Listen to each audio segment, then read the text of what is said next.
Hello, আসসালামু আলাইকুম সবাইকে। কেমন আছেন সবাই? আশা করছি সবাই অনেক অনেক ভালো আছেন।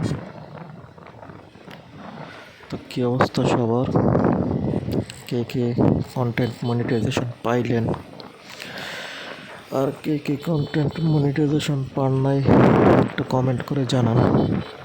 আমার আমার সাথে তো অনেকেই অ্যাড আছেন যারা প্রতিনিয়তই কন্টেন্ট মনিটাইজেশনটা পাওয়ার জন্য আপ্রাণ চেষ্টা করে যাচ্ছেন, কিন্তু তাদের মধ্যে অনেককে আমি দেখতেছি যে আস্তে আস্তে হারাইয়া যাইতেছে। আগের মতো রেগুলার পোস্ট করে না, বা ওরকমভাবে ভিডিও দেয় না।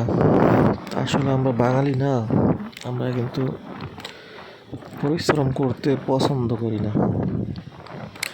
আমরা খুব অল্প পরিশ্রমেই অল্প কষ্টে হাঁপাইয়া যাই, ঠিক আছে? তো ফেসবুকটাও কিন্তু আসলে একটা ট্র্যাপ। তারা তাদের মন মতো চলে, তারা যাকে মন চায় তাকেই কন্টেন্ট মনিটাইজেশন দিবে। আপনি শত চেষ্টা করার পরেও আপনাকে দিবে না, কারণ এটার তো কোনো ক্রাইটেরিয়া রাখে নাই ফেসবুক। তারা বলছে যে তারা তাদের সময় হলে সবাইকেই দিবে। তো এই সময়টা যে কবে হবে এটাও তো একটা জানার বিষয়। তো চেষ্টা করে যান, সবাই চেষ্টা করে যান, একদিন না একদিন অবশ্যই পাইতে পারেন।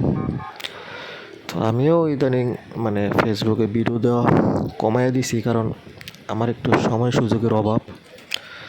তারপরে আবার বাড়িতে কিছু সমস্যা আছে, আম্মা অসুস্থ অনেক দিন যাবৎ। তো এই কারণে মন মানসিকতা ভালো থাকে না সব সময়, এই কারণে ভিডিও পোস্ট করা হয় না আগের মতো। তো সবাই চেষ্টা করেন, চেষ্টা করলে সফল হতে পারেন। একটা কথাই বলে না, ধৈর্যের ফল সবসময় মিষ্টি হয়। তো এটা এটা মনে করেই আপনারা ধৈর্য ধরেই কাজ করতে থাকেন, পেতেও পারেন। ফেসবুকের কিছু রুলস আছে, নিয়ম আছে, ওইগুলো মেনটেন করে পোস্ট করেন, তাহলে কোনো পলিসি ইস্যু আসবে না। আর ইদানিং তো অনেকের পোস্টে, অনেকের আইডিতেই